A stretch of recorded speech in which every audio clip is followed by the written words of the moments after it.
Zanimaju li vas Space Jam tenisice? Znate li da jedan dio tih tenisica pomaže smanjiti bolne točke pritiska na stopalu, a koji je to pogledajte u nastavku. Ako volite cool, kvalitetne, zanimljive ili sportske tenisice, pretplatite se na ovaj Najtenisice YouTube kanal. Nove videi i nove tenisice te savjeti o tenisicama stižu redovito svaki drugi dan. Air Jordan 11 Space Jam tenisice. Njihova težina iznosi 417 grama. Koriste se za košarku, kao cjelodnevna obuća, pa čak i za kolekcionarstvo. Ime dobivaju po filmu Space Jam u kojem su glumili Michael Jordan, Bugs Bunny i brojni animirani likovi Warner Brothersa. Poznati logotip Jumpman našiven je na bočnoj strani pete i otisnut na karbonskim vlaknima na srednjem potplatu.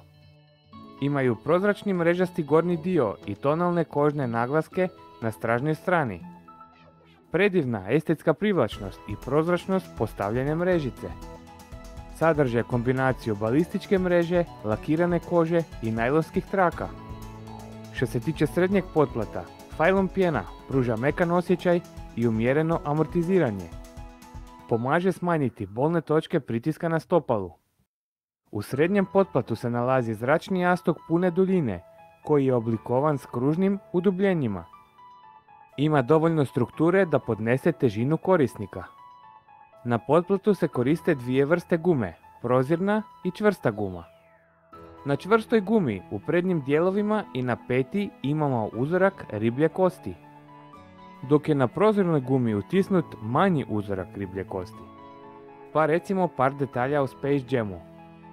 Priča započinje tako da vlasniku zabavnog parka dosadi ponuda koju pruža posjetiteljima. On se odluči krenuti u potragu za novim atrakcijama. U susretu sa Looney Tunesima on se zaljubi na njih u prvi pogled, te šalje svoje vanzemaljce po Zekoslava i njegovu ekipu. Naloga vanzemaljaca je da ih pod svaku cijenu dovuku. Tunesi se uspiju izboriti za košarkašku utakmicu sa tada sićušnim alijenima. Dogovor je bio da ta utakmica odredi njihovu sudbinu. Vanzemaljci krađom talenata NBA košarkašima na čelu sa Charlesom Barkleyem i Patrickom Everginom stvaraju veliku i zastrašujuću Monsters ekipu. Zekoslav Mrkva uspijeva naći rješenje i u ovoj situaciji, pa u pomoć poziva najvećeg od najvećih, Michaela Jordana. Ako ste košarkaš, vjerovatno ste probali doći do ovih tenisica, ili ih možda već i imate. Ako imate neke od Air Jordan modela, pozivamo vas da pustite komentar ispod videa i ostavite svoje mišljenje. Ako vam se sviđa video, kliknite like i pretplatite se na naš kanal, jer uskoro slijedi puno novih recenzija i puno novih videa. Lijep pozdrav od Vilija i ekipe Najtenisica!